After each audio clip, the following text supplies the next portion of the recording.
Tara, you've had some reinventions. What sort of triggered these changes in what you've been doing? And have you had one or two? Is it a continuous journey, like some of our fellow speakers have said, or has it been? Can you think of specific moments? So, Lena, I've known that I wanted to be a writer since I was 6 years old, and I think by the time I reached college, I knew I wanted to write about gender and sexuality and feminism. And I started out right after college doing that, except at 24, I became the editor of a decor magazine. When you're 24 and you get an opportunity like that and you're a starving writer, you don't say no, especially when it's with the BBC.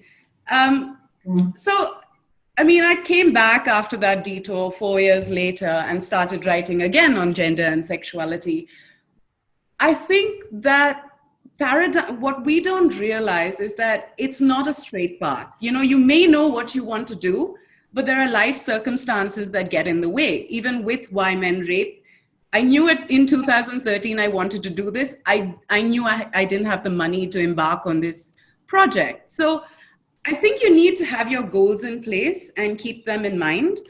The other thing, when you realize that it's a continuum, the thing that you have to do is approach every experience with the attitude. Now, I'm saying that you give every experience a positive spin, which is not to say all things happen for a reason or everything works out in the end, which is a bit unfair to say, but at least the least an opportunity can be for you is a learning opportunity. So with that and growth mentality, I think you're able to move forward a lot. The other couple of learnings that I've had is that creativity exists in a space of organized chaos. Or as Hamlet, was it Hamlet?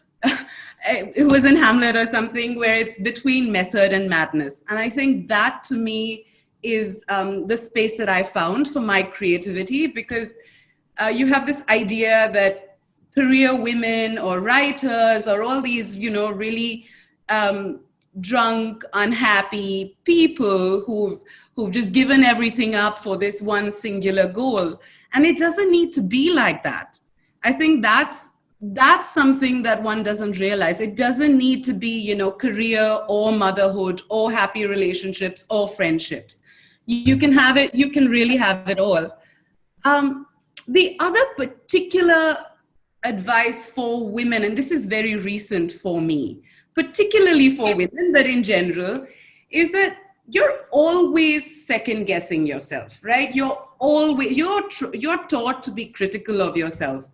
And I think the most recent evolution in my career process involved the confidence in some ways to look at my own writing and not second guess it. And this actually happened because the person who eventually ended up being the editor for my second book with HarperCollins, I sent her a proposal and she called and, she said, she had an hour and a half long conversation just saying, I'm phenomenal, great writing. And I think I've heard it over the years, but you're always wondering whether you're good enough.